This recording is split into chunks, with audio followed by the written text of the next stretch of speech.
Boa tarde, irmãos. Obrigado aí, Hélida, pastor Vinícius, pelo convite de estar com vocês. Nós vamos daqui a pouco colocar aí o QR Code para você fazer o quiz. Vai ser o mais fácil de todos, ok? Todos vão acertar. Se você prestar atenção ou não aqui à palestra, eu tenho certeza de que você vai tirar nota 10, tá bom? Quem é criança aí, levanta a mão. Cadê as crianças? Olha aqui, que maravilha. Vocês também vão acertar as perguntas. Eu fiz questão de fazer aí bem facinho para todos participarem. Nós vamos fazer o seguinte. Essa pergunta, na verdade, foi um gancho. Não é uma propaganda enganosa, mas é um gancho.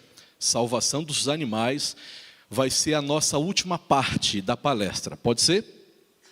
Porque antes da gente responder isso aí, se é que existe resposta, precisamos construir alguns argumentos com base na Bíblia e no espírito de profecia, tá bom? Então, você que está em casa, você precisa acompanhar desde o começo aí a nossa palestra, para você entender sobre essa questão que é muito importante. Qual que é a questão, pastor? A questão dos animais, a teologia dos animais na Bíblia, de uma forma sistemática. Okay? Vamos resumir aqui de Gênesis a Apocalipse. Qual que é o plano de Deus com relação aos animais? Okay? Como foi mencionado aqui, eu acho que o pastor Vinícius mencionou, eu fiz um trabalho aí, há alguns anos, trabalho de mestrado sobre isso. Não era uma proposta inicial minha, mas quando o professor colocou na tela as opções, o tema me despertou a atenção. A relação entre seres humanos e animais dentro do contexto aí da ecologia. Quando a gente estuda teologia, nós temos que ler o texto da Bíblia, entender o texto da Bíblia e, em terceiro lugar, aplicar. Eu não posso ler o texto da Bíblia e já aplicá-lo à minha vida, à minha realidade do século 21, não é assim? No entanto, este livro aqui tem respostas para tudo. Talvez a resposta seja, espere um pouquinho que um dia Deus vai responder. É o que eu falei em Deuteronômio 29, 29. As coisas encobertas pertencem ao Senhor e as reveladas são para nós. Agora, talvez a Bíblia não apresente ali uma resposta direta para nós, mas existem os princípios. Então, quando a gente fala assim, qual que é a relação, ou deve ser a relação entre seres humanos e animais?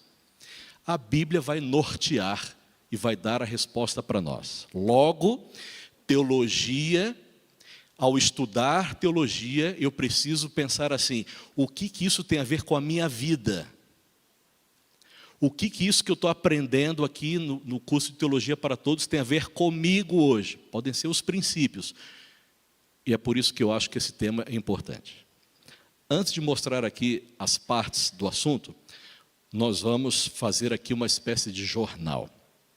Porque eu preciso mostrar algumas coisas para vocês. Deixa eu ver se vai funcionar aqui. Eu aponto para onde mesmo? Não está indo aí. Parece que está travado, né? Tem uma pergunta muito importante, que é assim. E aí, repetindo a palavra importante, né? Quem é mais importante, seres humanos ou animais? Pastor, é uma pergunta muito óbvia. Não é. Especialmente no século 21. Por que não é? Vou mostrar algumas coisas para vocês. Em 2022, a população dos pets no Brasil era de 167,6 milhões, a terceira maior do mundo. Isso no Brasil. Cães, aí está a porcentagem, né? 67 milhões, gatos 33 milhões, né? 56% dos domicílios tem pelo menos um cão ou gato. Tem mais pets do que crianças nos lares. Então vamos fazer uma pesquisa aqui. Quem aqui tem cachorro em casa? Ok? Gato. Ou gata, né? Lá em casa nós temos duas gatas, né? Até esqueci o nome delas, como é que é mesmo? Isso tem a ver com o nosso tema, né? Fini e Nina. Passarinho, alguém? Isso, papagaio, lagarto, alguém tem lagarto? Rato, Hoje de manhã, no Nova Tatuí, eu perguntei, né? Tem uns irmãos ali, tinha uma pessoa que tinha um rato, ou hamster, né? Alguém tem rato em casa? Talvez no quintal, né? Alguém tem um bicho diferente em casa? Coelho. Isso. Mas alguém tem coelho? Alguém tem um outro aí? Tartaruga e assim por diante. Hã? Barata. Aí eu perguntei de animais, não de pestes, né? O mercado pet, eu falei na propaganda aí, o Brasil é o terceiro maior consumidor de produtos pets. Se tiver alguém desempregado me assistindo aí, abra um negócio com relação aos pets. E a maioria são os microempreendedores, que mais tem faturado. Tá? São mais de 217 mil empresas relacionadas ao mercado pet. E aí está a porcentagem. Né? Em primeiro lugar vem os Estados Unidos, onde tem maior número de pets. China em segundo, Brasil é o terceiro. E aí, ter um pet em casa é algo útil ou tratá-los de uma forma assim, humanizada? É útil, é fútil? Aí tem as questões. Né? O indivíduo compra um carrinho, veste o animal, põe sapato, perfuminho, dá banho não sei quantas vezes por semana. Muitos reclamam, né? Pastor, o meu cachorro tem cheiro. E aí tiram o cheiro do animal. Ah, o meu cachorro tem uma cauda muito grande. Corta a cauda. E é um instrumento de comunicação do animal. E aí nós vamos mutilando os bichos e humanizando os bichos. Caminha para o cachorro, põe o cachorro para ninar. Né? Alguns pets dormem na cama dos donos. Precisa levantar a mão, né? Se acontece isso. Alguns beijam na boca. Não faça isso, você pode matar o animal. Né? Alguns dão cerveja, sobrenome, assim por diante. Preciso passar rápido aqui, senão eu vou me perder no... Tem muitos slides aqui. Isso. Não sei se vai dar para ver aí. Hoje se fala em famílias multiespécies. E você viu aí nos adesivos de carros, né? O animal ele já faz parte da família. Inclusive, alguns animais já têm certidão, né, com o nome e sobrenome do seu tutor. Às vezes eu chego em casa e a Rosali, ela fala, olha, papai chegou. E eu falo para ela, papai não, dono. Né? Não vou colocar o sobrenome no animal. Você não acha estranho esse termo família multiespécies? E aí existe um outro passo extremamente terrível que eu não vou falar aqui, em virtude das crianças, que é um envolvimento emocional, sensual com os animais. E isso é uma coisa extremamente perigosa e grotesca e tem acontecido em nosso contexto mundial. Né? Spa de luxo para pets. 16 dias, 6 mil reais. Antigamente, TV de cachorro era um forno com frangos dentro. Hoje existem canais do YouTube com entretenimento para os animais. 24 horas. E olha, eles gostam. Tinder para pets. Então você quer que o seu cachorro tenha um relacionamento, ou seja adotado, está lá um site e você pode fazer isso aí.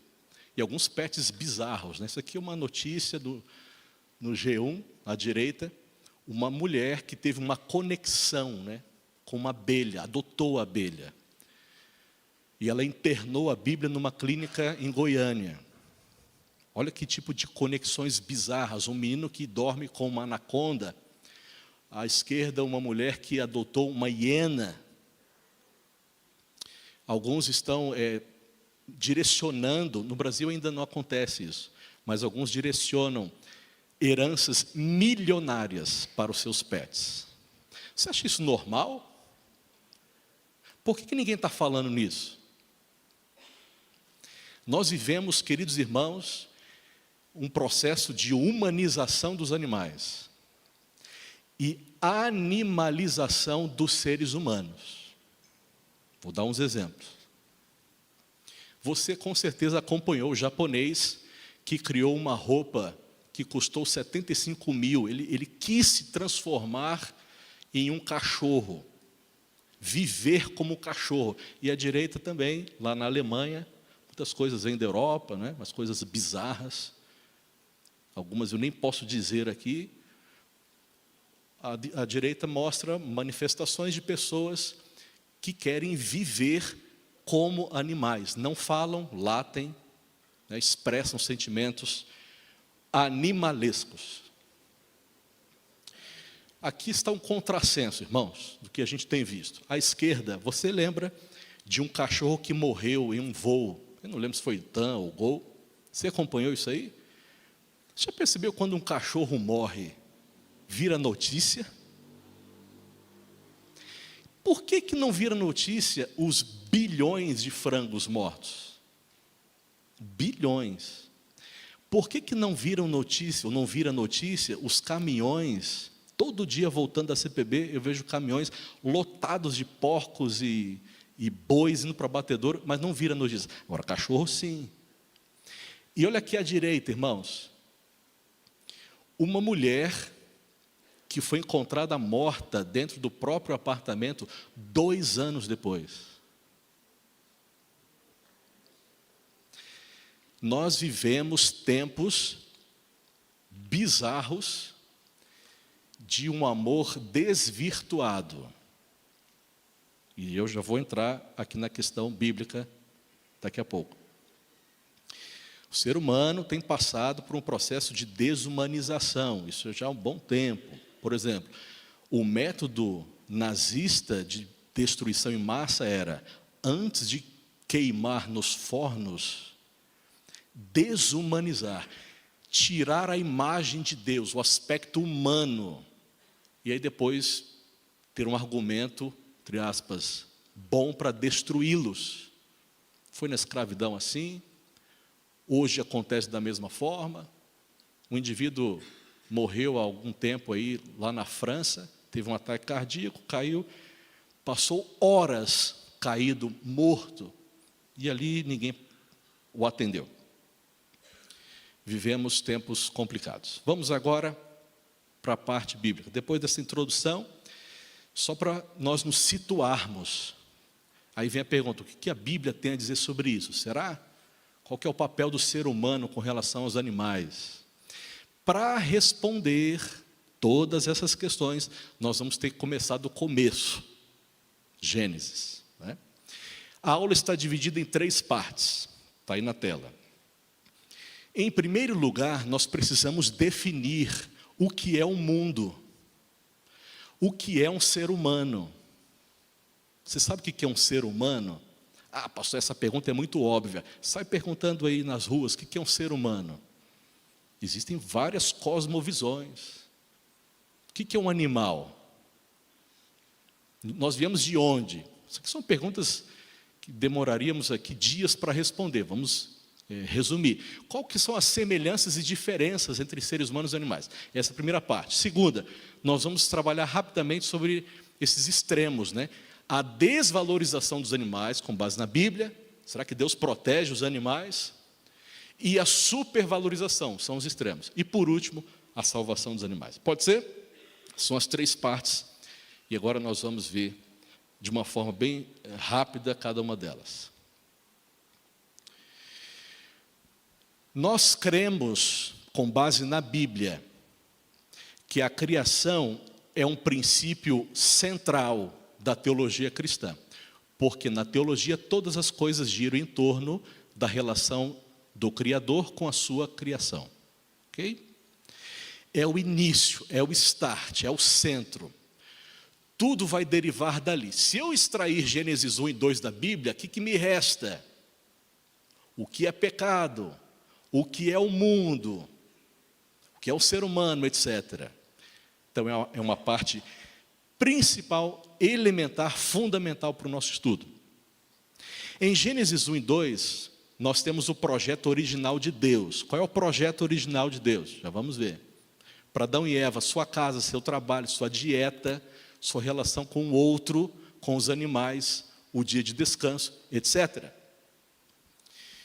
A criação na Bíblia em Gênesis 1 e 2, é uma narrativa literal, verídica e histórica. Isso aqui, você e eu precisamos entender. Você é adventista, talvez há muito tempo, você já sabe disso. Estou falando para pessoas que não sabem. Nós cremos que Deus é um ser pessoal, Ele é eterno, onipresente, onipotente, onisciente. Ele criou o mundo em 6 dias literais de quantas horas? Quantas horas tem um dia? Isso desde o princípio, 6 dias literais, não eras milenares. Ok? As coisas criadas por Deus são boas. Os gregos diziam que a matéria era má, ou é má. Nós não cremos assim. Nós cremos que Deus criou coisas boas. Todos os dias da criação eram terminados com qual expressão? E viu Deus que era bom. A luz era boa, as árvores eram boas, animais eram bons, etc. As coisas não são uma manifestação de Deus que merece nossa reverência ou adoração. Eu não posso adorar uma árvore. Eu não posso adorar o sol, nem uma pessoa, nem um animal. Ok? São manifestações de Deus. Não são manifestações de Deus que merecem reverência ou adoração. O que mais? A criação não é um relato antropocêntrico. Eu não sou o centro do universo, nem a natureza. Hoje, muitos cientistas, ambientalistas seguem uma ética biocêntrica. Precisamos salvar o mundo, salvar o planeta, os recursos naturais. Mas a criação bíblica, descrita em Gênesis 1 e 2, mostra que ela é um relato teocêntrico. Deus é o centro, não o ser humano. E quem é Deus? Só resumindo aqui. Ele é um ser pessoal, eterno, autoexistente. Dá para entender isso? Um ser autoexistente, que criou uma primeira coisa no universo. Não dá para a gente entender, né? Houve uma primeira coisa, pastor? Ele está acima da criação. A criação não é Deus. Deus está acima da criação, separado dela. Por que eu estou enfatizando isso? Porque hoje, entre as religiões e igrejas, é uma bagunça.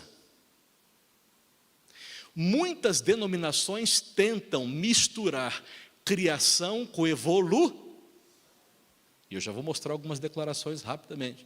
Evolução teísta, criacionismo progressivo, aí está o resumo rápido. Panteísmo, o que é panteísmo? Afirmar que tudo é Deus, é um indivíduo que adora uma árvore. Muitos ambientalistas preservam o meio ambiente porque possuem uma ética ou uma ótica panteísta. Vamos cuidar dos animais, porque na visão deles são animais dignos de reverência. Nós não somos panteístas, criacionistas. Deus está acima, Ele é maior do que as coisas criadas. O panenteísmo é uma outra linha aí de interpretação a respeito de Deus e da natureza, que afirma que tudo está contido em Deus. Queridos irmãos, sabe qual é a grande dificuldade que nós temos? Dificuldade religiosa é saber quem é Deus. Às vezes, em nossos estudos bíblicos, a gente estuda tudo menos quem é Deus. E aí, se nós falharmos nisso, o resto vai falhar também. Quem é Deus? Deus é um ser pessoal. A Bíblia apresenta um Deus. E Ele se apresenta em 3 pessoas diferentes, distintas. Deus Pai, Deus Filho, Deus Espírito Santo. 3 pessoas distintas, eternas, onipresentes, onipotentes, oniscientes. Dá para entender isso? Vamos ter a eternidade para entender, ou tentar entender. E aqui estão alguns equívocos, né? Por exemplo, o Frei Battistini afirma que os 6 dias que Deus gastou para criar o universo significam épocas mais ou menos extensas, que podem significar as diversas etapas da evolução. Mais abaixo ali, uma declaração do Papa João Paulo II: hoje as novas descobertas levam ao reconhecimento da teoria da evolução como mais do que uma hipótese. E a Igreja Romana tenta harmonizar evolução com criação. Clemente de Alexandria, há muito tempo, disse: a criação ocorreu fora do tempo. E Agostinho ensinava que todas as obras dos 6 dias foram feitas simultaneamente. Nós não cremos assim. Nós cremos que a criação é um relato histórico, literal, verídico, foram 6 dias mesmo. Deus falava e as coisas apareciam mesmo. É assim que a gente crê. Por que não creem dessa forma, pastor? Da forma como a Bíblia explica? Talvez porque se você tiver que falar da criação, você terá que falar do sábado, casamento e outros assuntos muito importantes. Ok? Vamos começar a entrar aqui no assunto de homens e animais. Para a gente entender qual que deve ser a relação, precisamos lembrar que existe uma hierarquia na criação. Hierarquia de seres criados. No topo da hierarquia estão os anjos. O anjo é mais poderoso que nós? Qual que é a constituição de um anjo? Eu vou dar uma sugestão aqui para nós pesquisarmos mais sobre os anjos. Qual foi a última vez que você ouviu uma palestra, um sermão sobre anjos? Tem muita informação, muita coisa boa. Ali estão alguns versos interessantes. Por exemplo, em 2 Reis 19:35 diz que um anjo de Deus desceu na guerra entre Israel e os assírios, e um anjo destruiu 185.000 soldados assírios. Aquela guerra com o Senaqueribe, né? Em uma noite. Esse é o poder de um anjo. Qual o tamanho de um anjo, pastor? Não sabemos. Eles conseguem entrar no ser humano? Anjos maus? Tem muita coisa que a gente precisa estudar a respeito deles. Na hierarquia divina, eles são mais poderosos, assexuados. Depois vem seres humanos. Tá? E eu preciso ler esse texto com vocês. Mateus 6:26. Se você tiver a sua Bíblia aí.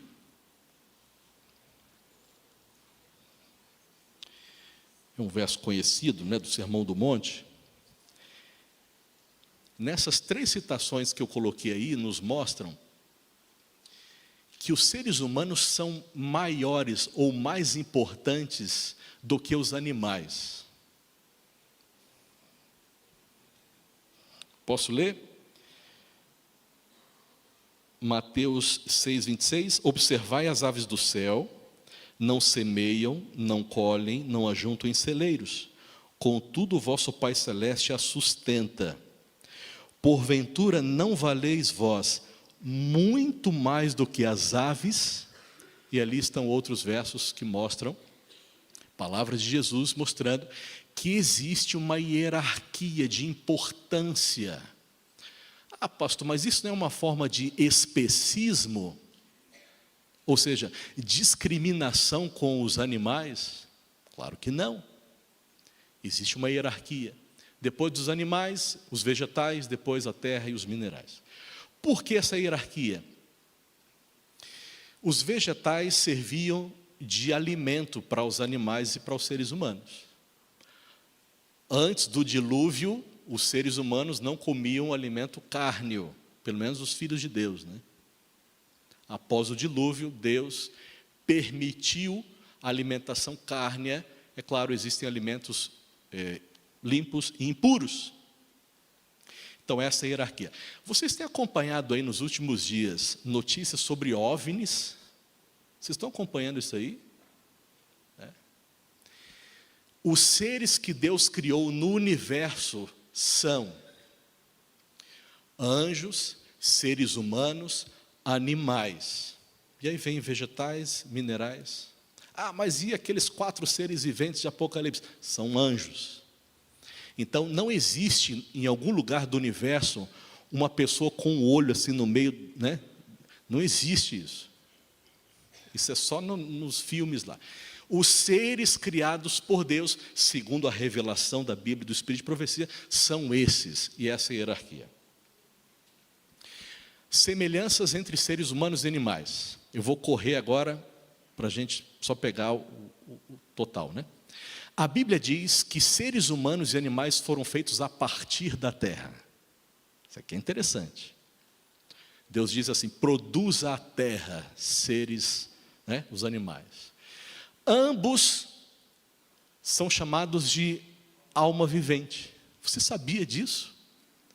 Os animais, segundo Gênesis capítulo 1, são chamados de Nefesh Hayah, alma vivente. O que é a alma vivente? São seres vivos que possuem um corpo e respiram. Alma não é uma luzinha ou um fantasminha dentro do corpo, não. Alma é uma pessoa, um organismo vivo. Vamos repetir aqui. Alma é alguém ou um ser que tem um corpo e está respirando, está vivo. Alma vivente. Animais também são. Alma morre. Alma morre. Quem acha que a alma não morre, levanta a mão. A alma não morre. Quem acha que a alma morre? Isso aqui é só para ver se você está acordado aí mesmo. Mas talvez alguém tenha dúvida, né? Se você sair perguntando na rua aí, alma morre, as pessoas vão dizer que não. Inclusive alguns animais. Já vou mostrar para vocês aqui. Que outras semelhanças nós vemos entre seres humanos e animais? Ambos receberam a bênção. Qual bênção? Da procriação. Deus não abençoou vegetais. Deus não abençoou o sol. Mas Deus abençoou animais. Como? Com o quê? Com o dom da procriação. Tá? Sede fecundos, povoai a terra. É a bênção da procriação. Que outra semelhança nós vemos? Seres humanos e animais tinham a mesma dieta. Qual era? Vegetais. Ambos morrem e voltam para o pó da terra. Eu preciso ler esse texto com vocês, Eclesiastes 3. Não sei se tem outro microfone para termos a participação aí na leitura. Eclesiastes capítulo 3.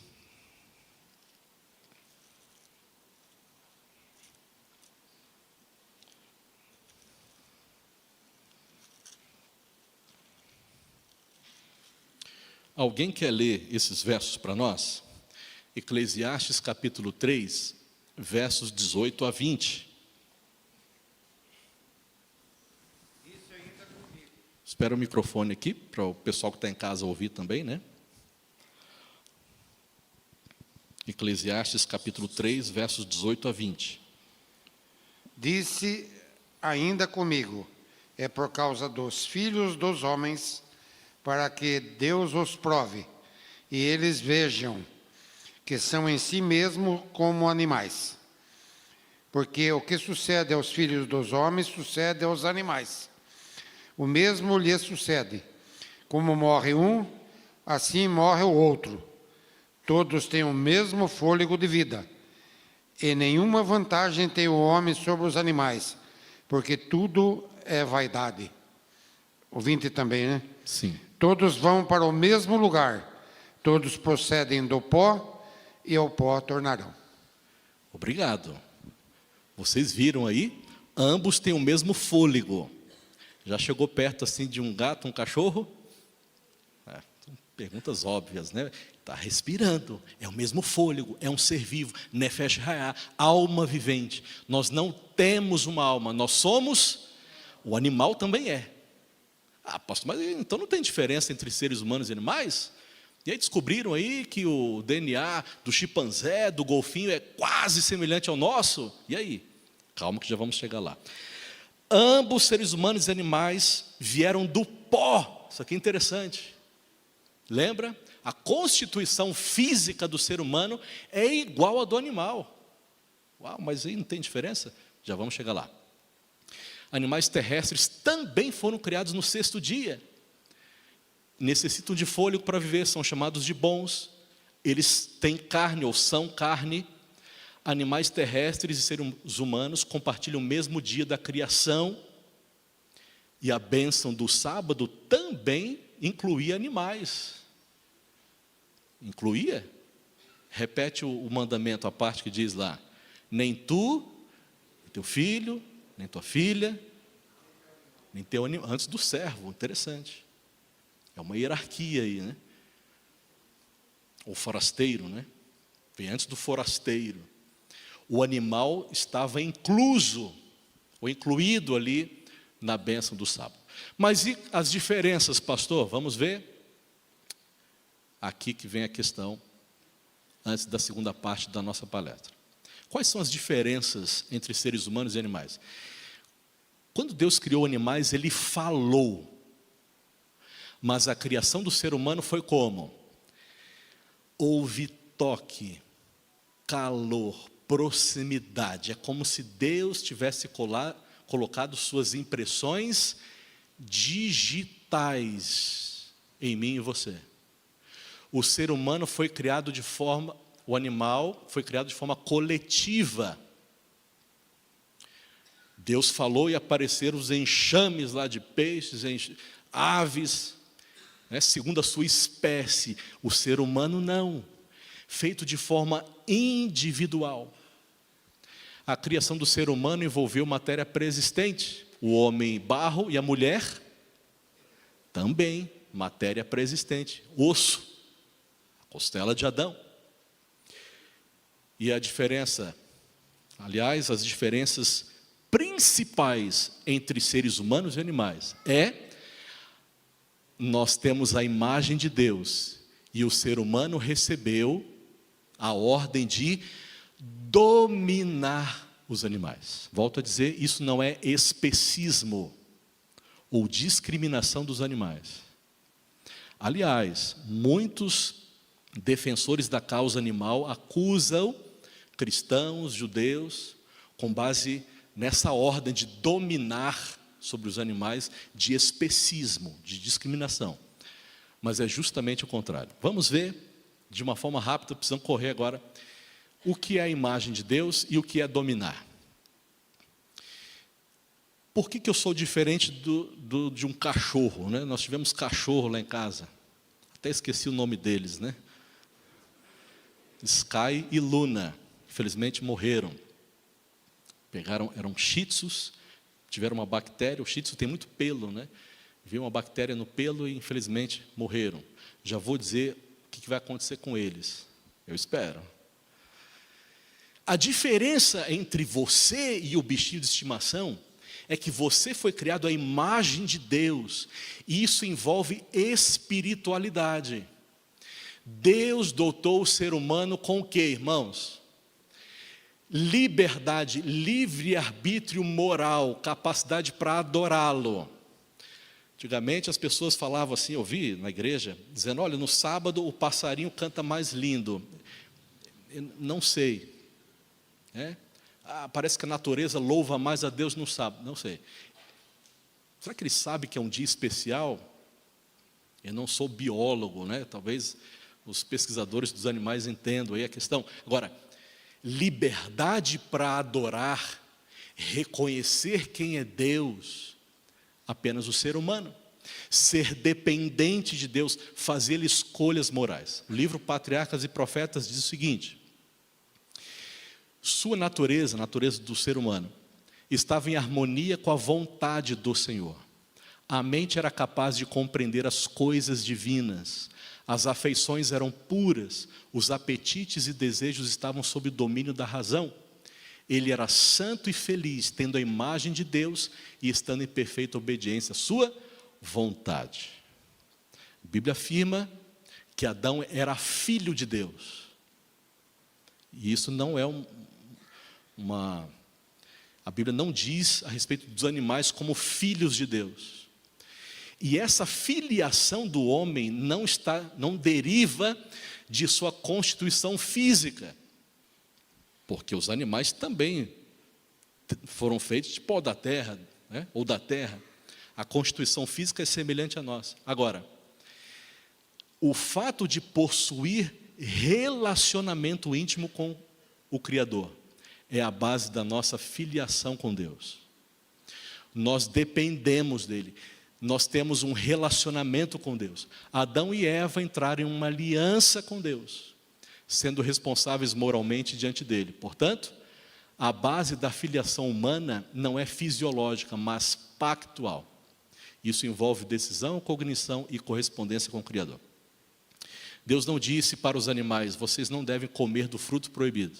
Não disse. Eles não entendiam o que é isso.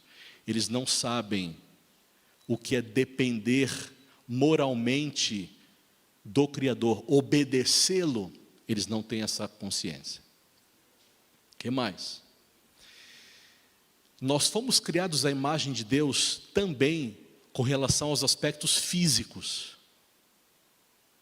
Deus não é um círculo, nem uma fumaça, nem uma luz.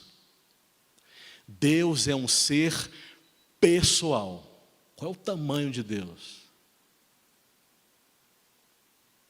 A Bíblia descreve Deus com aspectos antropomórficos, né? Deus com cabelo, com boca, com nariz. Agora, se nós fomos criados à imagem de Deus, existe uma semelhança entre você e o seu Criador. É claro, nós perdemos bastante a imagem de Deus em nós. Adão, por exemplo, tinha mais de 3 metros de altura. Vamos ver aqui essas citações importantes. O homem deveria ter a imagem de Deus tanto na aparência exterior quanto no caráter. Patriarcas e Profetas, página 21. O livro Nisto Cremos, que está aí disponível na internet para todos acessarem, que mostra as 28 crenças da Igreja Adventista, diz: uma vez, porém, que a Bíblia ensina que o homem representa uma unidade indivisível de corpo, mente e alma, as características físicas do homem devem também, em certa medida, refletir a imagem de Deus. Podemos aprender algo sobre Deus ao estudarmos os seres humanos. Então, resumindo, o que é a imagem de Deus? Dentre tantas coisas, Deus colocou sua imagem em nós. Somos semelhantes a Ele, primeiro no aspecto da espiritualidade. Fomos criados para um relacionamento com o divino, com Ele. Então, se você tem um vazio aí no seu coração, é a carência de Deus. Não busque isso no sol. Não busque isso num pet. Já vou mostrar aqui os perigos que a gente corre. Nós temos uma carência de relacionamento com Deus, pessoal, que quer se comunicar com a gente. E resumindo, fomos criados à imagem de Deus também em aspectos cognitivos, mentais. Por exemplo, seres humanos têm a capacidade de reconhecer a si mesmos. Você já experimentou colocar um espelho na frente do seu cachorro? O que vai acontecer? A maioria dos animais não reconhece a si mesmo. Por que o cachorro corre atrás do rabo? Se ele for jovenzinho, ele corre atrás da cauda porque ele acha que é um outro cachorro. Alguns fazem para chamar a atenção do dono, né? Alguns nem têm cauda, né? O cachorro não sabe, é claro, ele às vezes atende, ele conhece a voz. Irmãos, eu não posso aqui diminuir os animais, eles são melhores que nós em muitas coisas. Já começa pela audição. Antes de você chegar em casa, ele já sabe que você está chegando, né? O olfato do animal é melhor que o seu? O que mais? Visão. O que mais? A formiga. A formiga levanta quantas vezes o peso do próprio corpo? Até 50 vezes. Imagina eu levantar 50 newtons. Imagina, pastor Vinícius. Ou 1000 tons, né? Eu com os meus 60 quilos.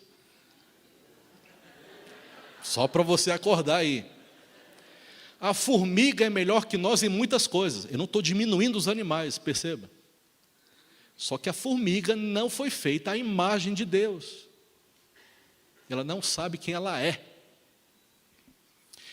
O animal não reflete sobre a sua própria existência, sobre a história. Se você falar sobre a independência do Brasil para o cachorro, se você fizer, quando chegar em casa, independência ou morte, o que o cachorro vai fazer? Aliás, se ele ouvir a palavra morte, ele vai sair correndo, né? Se eu chegar em casa falando de 7 de setembro para as minhas gatas, primeiro que elas nem dão bola quando eu chego.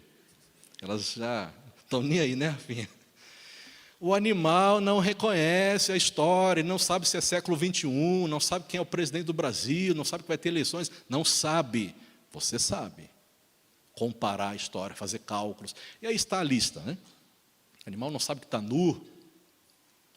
E aí vem a pessoa e coloca roupa no pet, sapato, o que mais? O que você faz no seu cachorro lá? Vai dar banho no pet? Ele tem cheiro, é esse cheiro mesmo. Você quer tirar o cheiro do animal?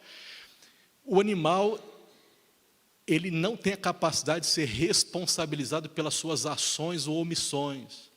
Se o seu cachorro fugir de casa e roubar um pedaço de frango do lixo do vizinho, ele não sabe que ele pecou. O animal não tem consciência de pecado. Aliás, animais não pecam. E aí você já pode fazer conexões com o assunto de salvação dos animais. O animal não peca. Mas por que o pitbull destrói o pincher que está na rua?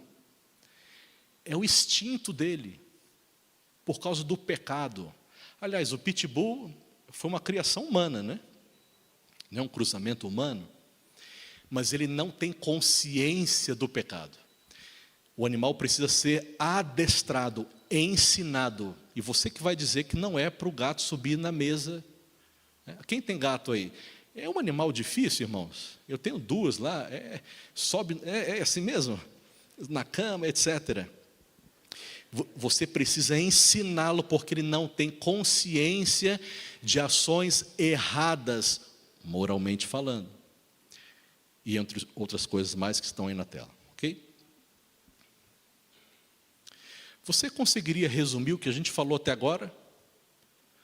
Por que você é diferente dos animais? O que você diria? Eu fui feito à imagem de Deus. O que é ser feito à imagem de Deus? Deus me fez com a capacidade de cognição, de escolher, de fazer cálculos, de conhecer a história, de saber quem eu sou. Eu sei o que é certo e o que é errado. E aí vem aqui uma questão até estranha que a Bíblia coloca para nós. Lá em Isaías 1, verso 3, Deus fala assim, olha, o boi conhece o seu dono, mas o meu povo não dá ouvidos para mim, em outras palavras. Que coisa! Deus mandou os animais entrarem na arca de Noé, mas aquela geração não entrou. Então, a Bíblia muitas vezes contrasta a decisão de animais irracionais, decisão positiva, com a falta de escolha positiva de nós, seres racionais. Que coisa, né? Em segundo lugar, além da imagem de Deus, um outro ponto fundamental da diferença entre seres humanos e animais é a questão do domínio. A Bíblia apresenta 4 verbos com relação à ordem de Deus para Adão e Eva. Eles deveriam sujeitar, dominar, cultivar e guardar o jardim. Ok? Isso não é discriminação com os animais. O domínio que Deus queria de Adão e Eva para com os animais não era algo ditatorial, exploratório, não. Que domínio é esse, pastor? O homem deveria subjugar a terra como Deus a subjuga, sendo uma espécie de pastor-rei. E aí está uma relação com Ezequiel 34, onde este pastor-rei exerce seu domínio no sentido de proteger e guiar o povo e não de oprimi-lo ou abusá-lo. Dominar os animais significa protegê-los, cuidar os animais, ou dos animais. Como um pastor cuida do seu rebanho. Assim como Deus cuida de nós, nós devemos cuidar dos animais. O que mais? Essas ordens, como visto pelo uso dos próprios verbos, carregam uma função real, como se ele fosse um suzerano. Adão e Eva deveriam ser suzeranos sobre a terra, ou em um sacerdócio servindo em santuário. Deus é o rei, coloca Adão e Eva, eu e você, como seus administradores, e nós deveríamos ou devemos cuidar da natureza, cuidar dos animais, de acordo com a vontade do rei. E essa ideia de Adão e Eva cuidando da natureza como um sacerdote cuidando de um tabernáculo é muito interessante, inclusive com relação ao termo guardar, está lá em cima. Ó. Esse termo guardar e cultivar, esses dois termos, eles aparecem em outras referências na Bíblia com relação ao cuidado dos levitas no santuário. Assim como os levitas deveriam cuidar do tabernáculo diariamente, Adão e Eva deveriam cuidar da natureza. E lembrando aqui que o Jardim do Éden foi o primeiro santuário de Deus na terra. Último aqui, importante, o íntimo relacionamento que Deus teve com o solo na criação de Adão sugere o íntimo relacionamento que ele pretendia para Adão com relação ao solo, as plantas e as demais criaturas. Ele deveria ou devia servir e guardá-los com amor. Do mesmo jeito como Deus criou Adão, Adão deveria cuidar dos seres criados. Como? Com amor. E aí vem a segunda parte, para a gente já caminhar para o final, né? E aí, pastor, como que eu devo dominar a terra hoje? A terra está sendo dominada segundo a vontade de Deus. O que você acha? Assim como um pastor deve cuidar do seu rebanho, como um suzerano ali, não é? Como um empregado, um administrador deve cuidar das coisas do rei. Será que a gente está fazendo isso com a natureza? Vamos abrir um parênteses aqui. O Brasil está pegando fogo, né? Por que o Brasil está pegando fogo? Você já parou para pesquisar isso aí? É claro, existem queimadas por causa do aquecimento global e pessoas soltando fogo lá. Dá uma pesquisada. Maior parte, ou maior causa dos desmatamentos no Brasil e das queimadas é para agricultura e pecuária. Criação de gado. O povo não para de comer carne. E não vai parar. Mas por que ninguém fala nisso? Os vendedores de carne não vão falar nisso. Os importadores da carne brasileira, né? O ser humano tem desobedecido às leis de Deus, por isso a terra está sendo destruída. É? E aí vem a questão agora dos extremos. De um lado dos extremos está a desvalorização dos animais, que eu já falei algumas coisas aqui, né? Em 2022 foram abatidos 29 milhões de bois, um aumento de 7,5 em relação ao ano anterior. No mesmo ano foram abatidos 6 bilhões de frangos e 56 milhões de porcos. É pecado comer carne? Esse é um assunto para outra aula. É um assunto bom para tratar? Vou mudar a pergunta. Não deveríamos, diante da situação do nosso planeta, mudar o nosso estilo de vida? Melhorou, né? É um assunto delicado, que a gente precisa falar na igreja também. Nós temos aí livros Muitos livros que falam sobre isso, vendemos os livros, lemos os livros, mas não praticamos. Há um holocausto diário de animais. Mas porque não são cachorros, ninguém fala. O que a Bíblia diz sobre desvalorizar o animal, maltratar os animais? Vamos ler esse texto aqui, irmãos, Provérbios 12:10. O justo atenta para a vida dos seus animais, mas o coração dos perversos é cruel. Não vou perguntar aqui, eu pedi para levantar a mão, quem matava passarinho na infância. Esquece o passado, né? Isso, deixa para lá. Ah, pastor, mas e os sacrifícios do Antigo Testamento? Isso é um assunto delicado, né? Ao longo de 4.000 anos, bilhões de animais foram mortos. Que mais? Que outros versos da Bíblia nós lemos sobre o cuidado de Deus com os animais? Olha só Êxodo 23, versos 4 e 5. Se você encontrar, isso aqui é a ordem de Deus para o povo de Israel e para nós hoje também. Se você encontrar desgarrado o boi ou o jumento de seu inimigo, leve-o sem falta de volta para ele. Se você vir prostrado debaixo da sua carga o jumento daquele que odeia você, não o abandone, mas ajude o dono a erguer o... Olha a preocupação de Deus com os animais, até de pessoas inimigas. Cuidar dos animais. Um outro ensinamento de Deus aqui no Pentateuco. Não amarrem a boca ao boi quando estiver pisando o trigo.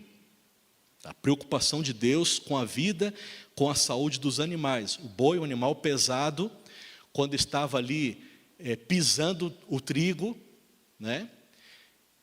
Alguns amordaçavam a boca do animal para nem comerem as sobras ali do que eles estavam pisando. Mas Deus diz, não amordassem a boca do animal.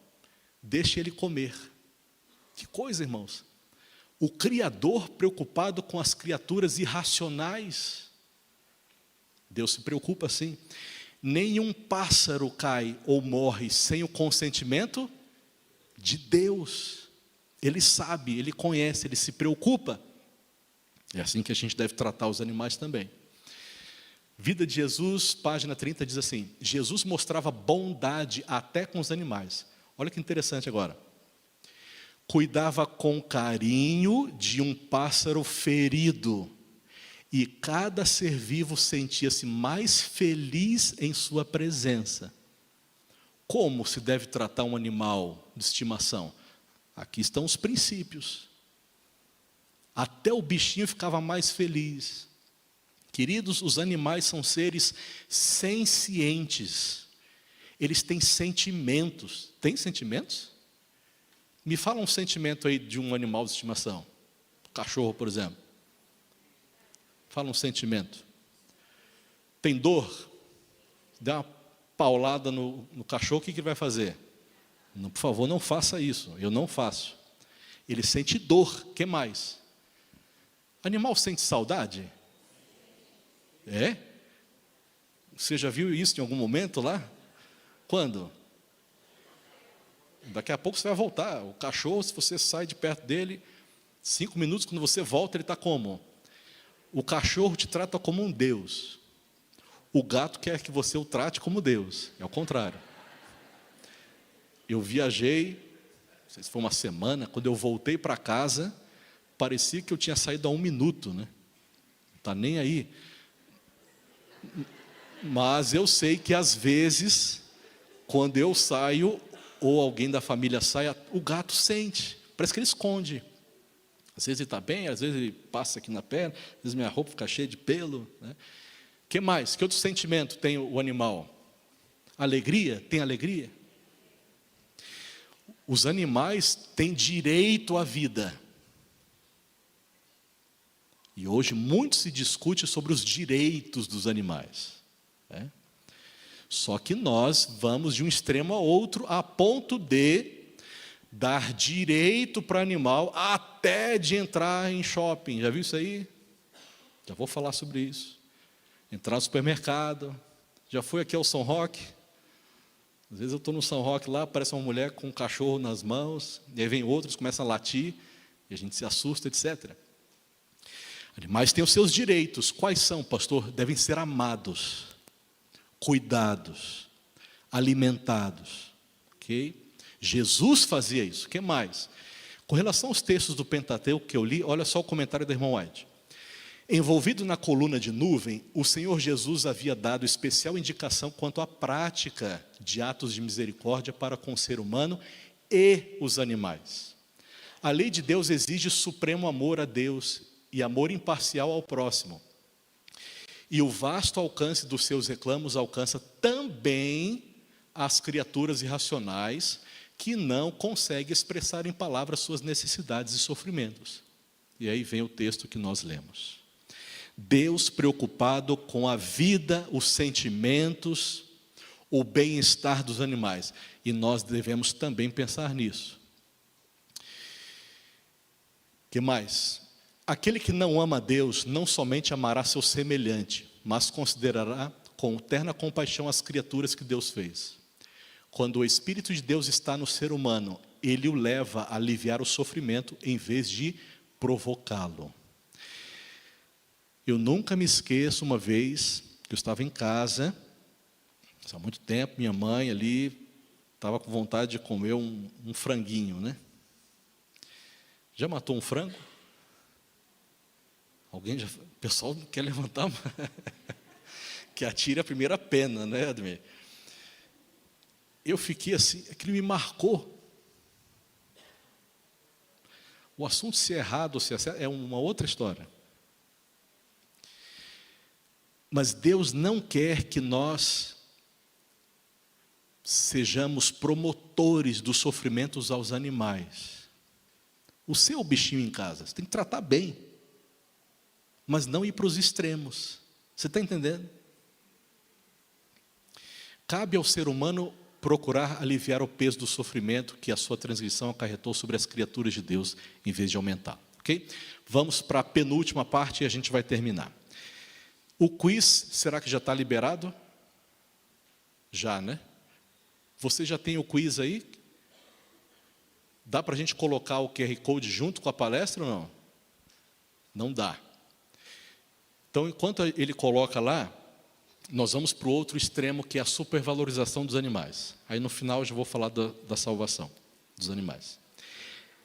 Esse cachorro que você está vendo aí na tela é uma foto.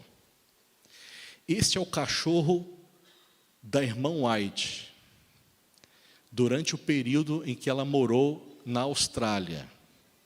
Era um cachorro muito bravo. Era um cão de guarda, um vigia. E ela deu o nome desse cachorro de Tiglat-Pileser, um rei assírio, muito bravo. E ela o apelidou de Tig, para dar uma amenizada. O meu professor me disse que esse cachorro não passava ou não entrava na porta de casa. Era da porta para fora. Eu achei muito interessante. Por que eu estou dizendo isso e coloquei essa foto? Porque há pouco tempo, a família era exclusivamente humana, mas nós trouxemos o animal para dentro de casa. Há pouco tempo, o animal era da porta para fora, né? Por quê? Porque antigamente, há pouco tempo, como eu disse, a presença dos animais dentro de casa provocava suspeita moral. Debaixo da mesa, em cima da cama, invadindo áreas privativas da família. E aí vem alguns perigos, né? Como eu falei, famílias multiespécies. E hoje já estão falando em famílias pós-humanas. Acho que travou ali. Na família multiespécie, como eu já mostrei, o cachorro, o animal é chamado de filho. Né? Às vezes eu chego em casa e a Rô fala, papai chegou. para os gatos, né? Fala, não, papai não, dono, né? Mas pode continuar, a gente sabe que é uma forma carinhosa, né? Não sei se está me comparando a um gato. Deve ser um gato meio estranho, né? O indivíduo chama o cachorro de neném. O que mais? Recebe caminha. E os animais têm passado por um processo civilizatório. Isso é muito ruim para o bicho. E é muito ruim para nós, seres humanos. Como eu falei, nós corremos o risco de nos animalizarmos. Em muitos aspectos. Entre eles, um que eu não vou falar, que você deve suspeitar. Que perigo existe nisso, pastor? Essa autora escreveu o seguinte: substituir o amor pelos seres humanos, pelos animais, é uma prática eticamente perigosa, um perigo moral. O ser humano que, desiludido e amargurado pela fraqueza dos homens, retira seu amor da humanidade e o deposita sobre cães e gatos, está cometendo um pecado grave, uma repulsa, perversão social. E aqui existe, irmãos, uma constatação terrível da nossa sociedade. Sabe qual é? É desacreditar no valor do ser humano, ou diminuir o ser humano. Você já ouviu aquela máxima que diz que o cachorro é o melhor amigo do ser humano? Já ouviu isso aí? É bonitinho, mas é horrível. Espera aí, você prefere confiar as suas melhores emoções, a sua amizade a um bicho? E muitos, especialmente com a verticalização da sociedade, né? Vai nos centros aí, São Paulo, muitos têm nos bichos os seus melhores amigos. Isso é horrível. É claro que você ter uma amizade com um ser humano, alguém que contradiz você, tem uma opinião diferente de você, é mais difícil, né? O casamento é difícil. Pessoa completamente diferente, cabeça do homem, cabeça da mulher, mas é por isso que dá certo. Agora o indivíduo prefere depositar o seu amor, os seus sentimentos, a sua amizade em um animal irracional. Claro, o cachorro nunca vai dar as costas para você, pode chutar o animal, mas segundo essa autora, essa é uma ética extremamente perigosa. Queridos, será que a nossa sociedade não está falida? Perdemos a confiança nos outros. Se você pudesse contar nos dedos os seus amigos, você seria capaz? E aí você deposita o seu amor, sua amizade em um animal? Jesus resumiu a lei em 2 grandes mandamentos. Vamos lembrar? Amar a Deus acima de todas as coisas e ao próximo como a si mesmo. Queridos, o cachorro não é o próximo. Não é meu semelhante. Mas hoje as pessoas estão humanizando, subindo os animais na hierarquia e diminuindo os seres humanos. O que mais? Eu creio que essa é a última tela aqui. Ter um animal de estimação hoje funciona como uma forma compensatória para a lealdade e autenticidade não encontrada nas relações com outros seres humanos. Olha só o que esse autor escreveu, Fernando de Larissa. Em relação aos nossos dias, percebemos que muitas das vezes os animais são utilizados como uma alternativa para se esquivar dos contatos humanos tidos como traumáticos e angustiantes. Que coisa! Isso aqui é uma falência da humanidade. As práticas de parentesco entre seres humanos e animais de estimação confundem a fronteira humano-animal, o que poderia dar ensejo ao que chama família pós-humana. Já falei sobre isso. Vamos para o próximo aí, por favor. Acho que travou aqui. Esse texto eu preciso ler. 2 textos da irmã White. Muitos que não têm filhos próprios poderiam fazer uma boa obra cuidando dos filhos dos outros, em vez de se dedicarem a animais de estimação, transbordando afeição a criaturas irracionais. Deem atenção às criancinhas, cujo caráter pode ser moldado segundo a semelhança divina. Direcionem seu amor aos membros sem lar da família humana.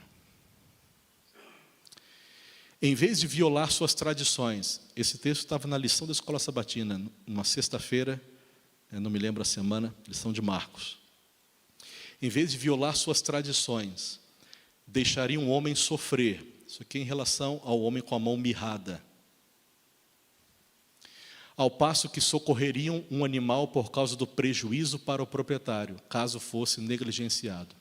Assim, maior era o cuidado que manifestavam por um animal do que por uma pessoa, criada à imagem divina. E agora diz, isso ilustra a atuação de todas as religiões falsas. Criam no ser humano o desejo de se exaltar acima de Deus, mas o resultado é degradá-lo abaixo dos seres irracionais. Os líderes religiosos na época de Jesus eram capazes de resgatar um animal num buraco no dia de sábado. Era liberado. Mas quando Jesus curou o homem com a mão mirrada, eles reclamaram. Você está pecando. E aí Jesus respondeu, espera aí, vocês valorizam mais um animal irracional do que este homem que precisa de cura? E a irmã White sintetiza dizendo, colocar animais acima dos seres humanos ilustra a atuação de todas as religiões falsas. Isso serve para todos nós. Muitas questões poderiam envolver aqui isso que a gente está falando, inclusive a questão da fidelidade. Muitos de nós somos capazes de gastar aí cerca de 300, 400 reais por mês com um bicho, mas não somos capazes de mitigar a fome de pessoas. Não estou dizendo que não é para dar banho, para tosse higiênica, etc. Ração, eu compro a ração. Seria melhor se fosse o cachorro lá da minha infância, que comia até casca de batata. Tem alguém que tem um cachorro assim? Isso, é a melhor coisa. Mas muitos de nós somos capazes de gastar 400 reais com um bicho e reclamamos em colocar 10 reais na salva do Senhor. Na salva, trazer a oferta para o Senhor. Isso aí é a base das religiões falsas. Colocar animais acima de pessoas. Pior ainda, colocar animais acima de Deus. Vamos para a parte final. E aí, pastor, o meu cachorro vai ser salvo? O meu gato?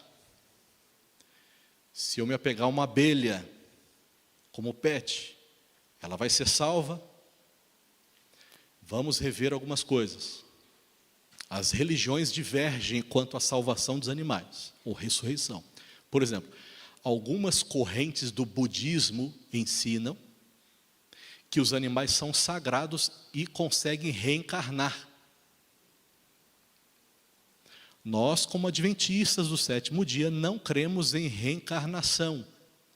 Nós cremos em ressurreição do corpo, porque nós já vimos aqui no início da palestra que um ser humano é uma junção de pó da terra mais ar, mais fôlego.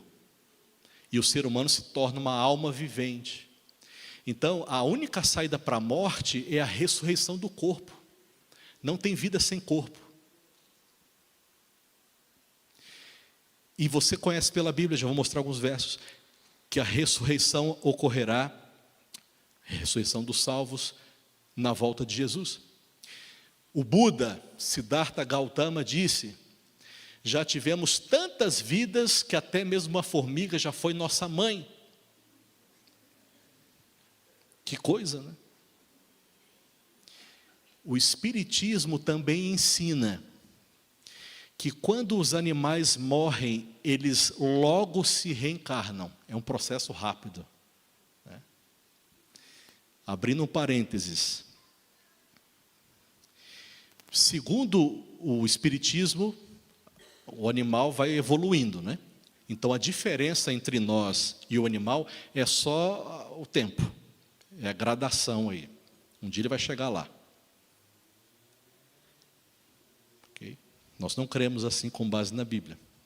O evolucionismo também é adepto a essa ideia aí. Estamos melhorando com o tempo. Um dia era um animal, depois vem um ser humano. Estamos em uma constante evolução segundo essas teorias aí.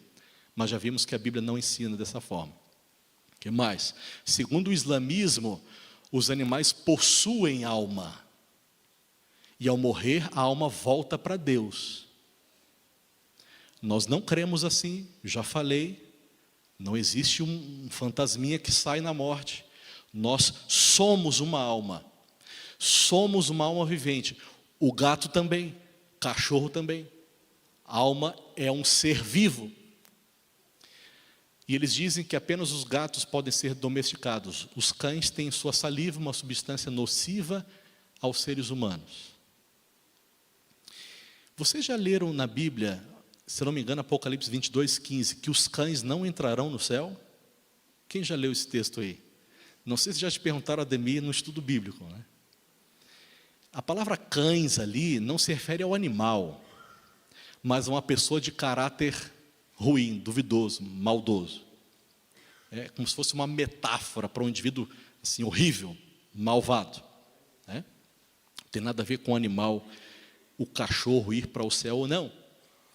Segundo o hinduísmo, eles proíbem que se maltrate ou mate qualquer ser vivo, pois se não temos o dom da criação, não temos o direito de matar nenhum animal. Eles também creem que os animais têm alma e evoluem para o plano humano durante o processo de reencarnação. E está lá o animal sagrado para os hindus. Qual que é o animal? A vaca. Os mormons creem que os animais serão ressuscitados, pois a expiação de Jesus teve um efeito em toda a criação, não apenas no ser humano. E aqui está uma citação do livro Doutrinas de Salvação. Toda criatura na terra, seja homem, animal, peixe ou outra criatura que o Senhor tenha criado, está redimida da morte nos mesmos termos em que o homem está redimido. Eles estão designados para suas redenções e eterna duração. Lutero tinha um cachorro, né, que ele gostava muito. Ele esperava que os cães fossem para o céu, e ele dizia que os animais no céu terão pele de ouro e pelo de prata. C.S. Lewis também disse que o destino dos animais é inteiramente relacionado ao destino dos seres humanos. E aí a gente começa a fazer algumas perguntas. Será, pastor? Será que o destino dos animais está vinculado ao destino dos seus donos? Assim como as criancinhas que têm os seus pais crentes também serão salvas. Aqui é uma outra questão polêmica, né? Quais criancinhas estarão no céu? Todas. Algumas visões da irmã White, ela descreve praças no céu lotadas de crianças, né? As crianças brincando ali, etc. Mas será que os animais, a salvação deles, se é que a gente pode usar a salvação de animais, porque eles não pecam, mas será que a ressurreição deles está atrelada à escolha dos donos? Nós sabemos que haverá animais na nova terra e no céu também. Vamos ver o que está na Bíblia? O lobo habitará com o cordeiro, e o leopardo se deitará junto ao cabrito. O bezerro, o leão novo e o animal cevado andarão juntos, e um pequenino os guiará. A vaca e a ursa pastarão juntas, e as suas crias juntas se deitarão. O leão comerá palha como o boi. O lobo e o cordeiro pastarão juntos, e o leão comerá palha como o boi.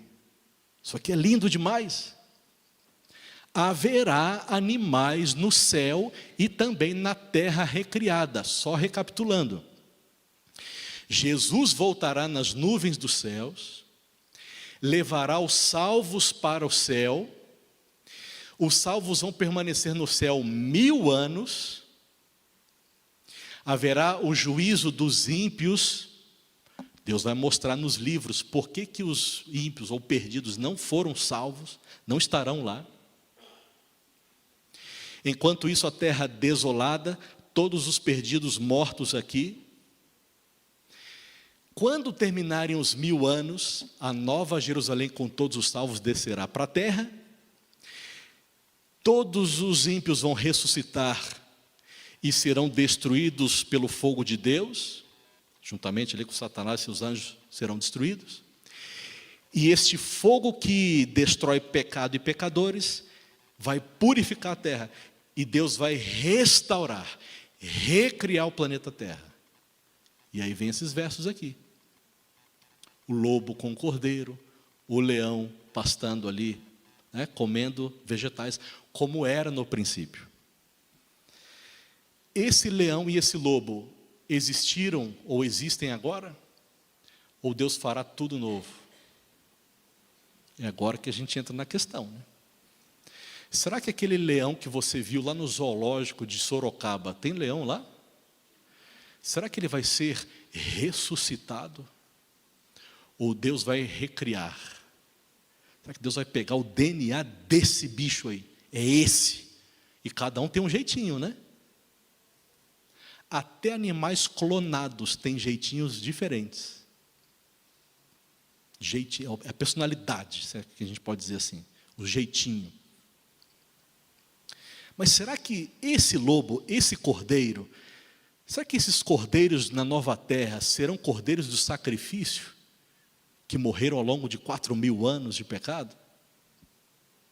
Vamos para aquela pergunta.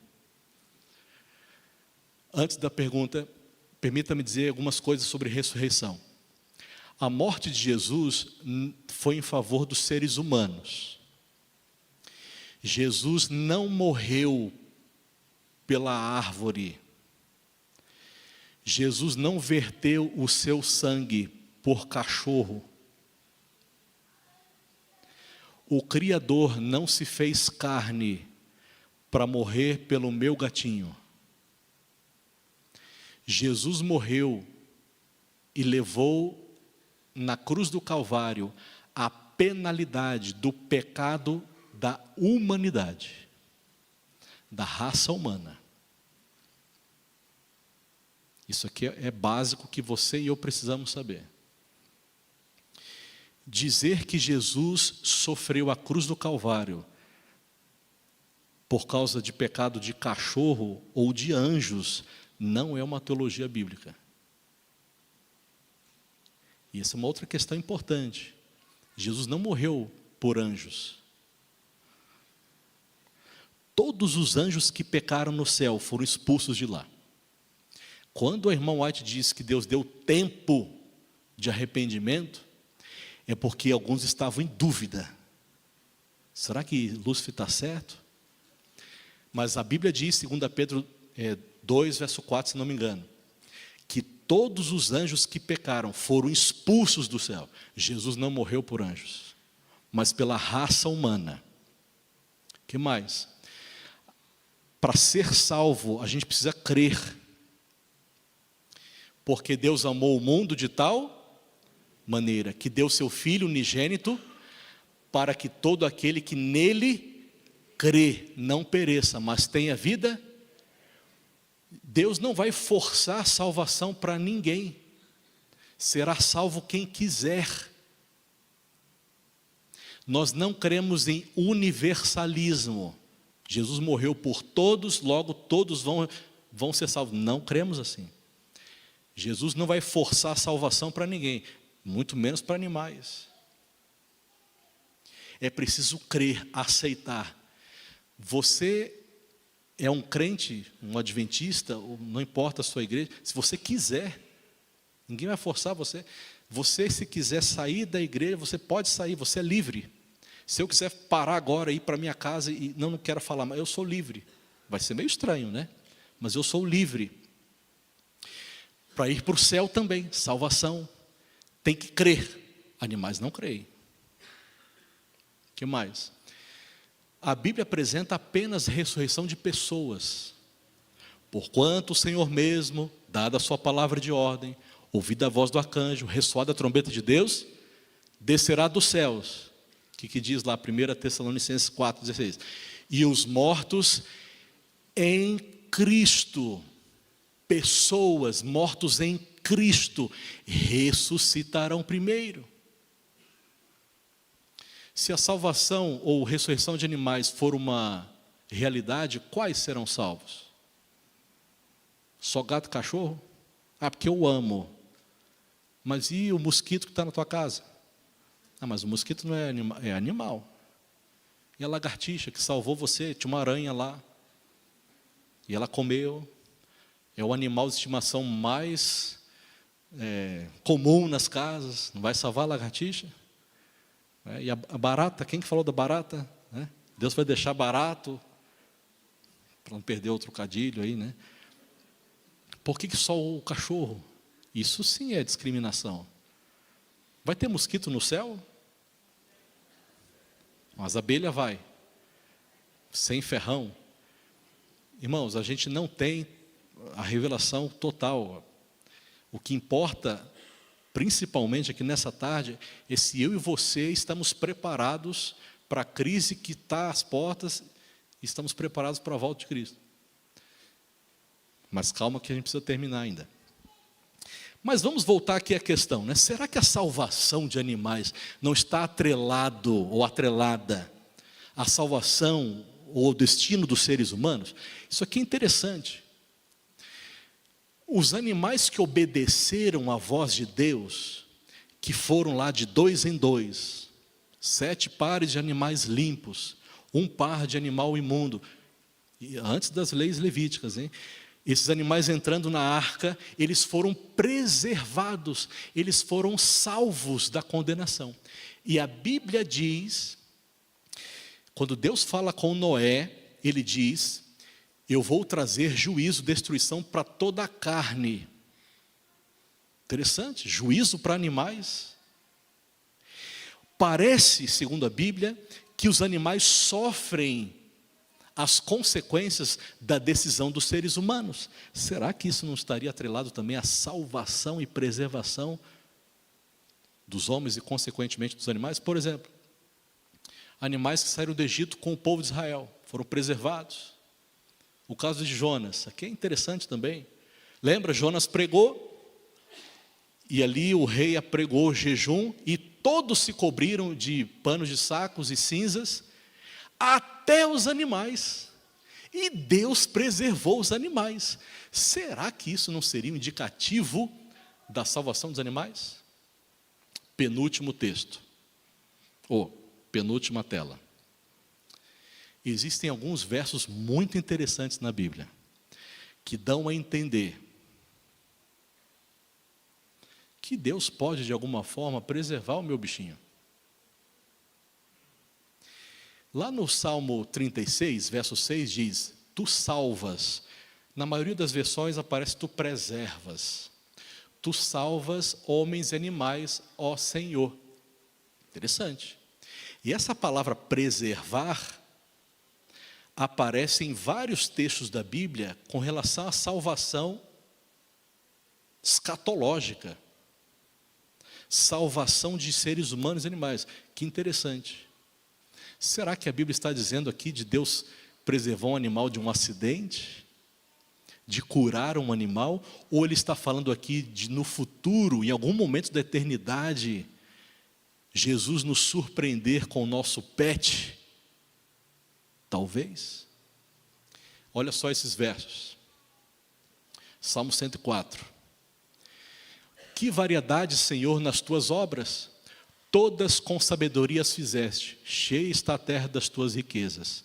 Eis o mar vasto e imenso, no qual se movem seres sem conta, animais pequenos e grandes. Por ele transitam os navios e o monstro marinho que formaste para nele folgar. Todos esperam de ti que lhes dês de comer a seu tempo. Se lhes dás, eles o recolhem. Se abres a mão, eles se fartam de bens. Se ocultas o rosto, eles se perturbam. Se lhes cortas a respiração, morrem e voltam ao seu pó. Envias o teu espírito, eles são criados, e assim renovas a face da terra. Deus tem poder para recriar o primeiro cordeiro que morreu e serviu de pele para Adão. Deus tem poder? Ele vai fazer isso? É outra história. Vocês estão percebendo que eu não posso fazer uma teologia de salvação de animais aqui? Você já percebeu isso? Mas Ele pode. O maior milagre de Deus vai ser me botar no céu. E você também. Agora, eu não posso chorar e querer, né? Não quero mais o céu porque o meu bichinho não está lá. Isso mostra um amor indevido. Último slide. A Bíblia diz: Deus restaurará o primeiro domínio. Miqueias 4:8. Interessante. O domínio na Bíblia está atrelado ao cuidado de Adão e Eva com os animais, com a terra. Deus vai restaurar isso. Nós vamos voltar a dominar corretamente o planeta, inclusive os animais. Os salvos serão reis e rainhas e reinarão com Cristo no céu e na nova terra, o que implica também no cuidado com os animais. A terra será restaurada à sua beleza e funcionalidade edênica. Paulo disse: pois a criação está sujeita à vaidade, não voluntariamente, mas por causa daquele que a sujeitou, na esperança de que a própria criação será redimida do cativeiro da corrupção, para a liberdade da glória dos filhos de Deus. Deus vai recriar esse planeta. Vi novo céu e nova terra. Essa palavra novos aqui, kainós, coisas que já existiam, não são novas. São coisas que já existiam. É o mesmo planeta, mas recriado. A terra vai ser redimida, restaurada. E aí? Em algum momento da eternidade, será que Deus pode falar assim: Milton, vem aqui. Você lembra lá quando você tinha 6 anos de idade, você estava lá em Volta Redonda, né? E aí você viu o seu cachorrinho vira-lata, babando no cantinho, e você chorou. Você lembra, Milton? Não deu tempo, né, de levar um veterinário. E ali você enterrou, né? Seu cachorro faleceu, você enterrou o seu cachorrinho ali. Lembra? Puxa, eu não estava nem lembrando, tem tanta coisa boa que nem estava lembrando. Eu vou mostrar para você. Deus pode trazer aquele meu cachorro de volta? Sim ou não? Eu diria que a ressurreição de animais é algo impossível. Mas, parafraseando a resposta de Jesus para o rico, as coisas impossíveis pertencem ao Senhor. É possível um animal ser ressuscitado, humanamente falando, e com base em alguns versos da Bíblia, eu diria que é impossível. Mas ele tem capacidade de restaurar a vida, seres humanos e animais. Se ele vai fazer isso, espere que um dia você verá. Amém? A pergunta mais importante nessa tarde é: estou preparado? Estou preparado? Se não é capaz do seu pet ir, você ficar. O que seria a maior tragédia. Resumindo, cuide bem do seu bichinho, mas não se esqueça do seu vizinho.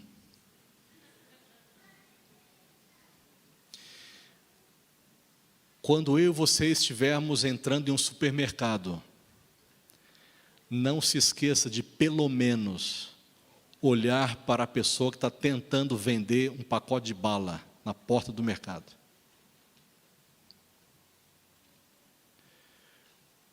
Se alguém estiver no semáforo, nos dias e noites gelados de Tatuí, eu sei que às vezes a gente tem medo de baixar o vidro, né? Mas pelo menos diga: Deus te abençoe. Como é que é seu nome? Para nós nos humanizarmos mais.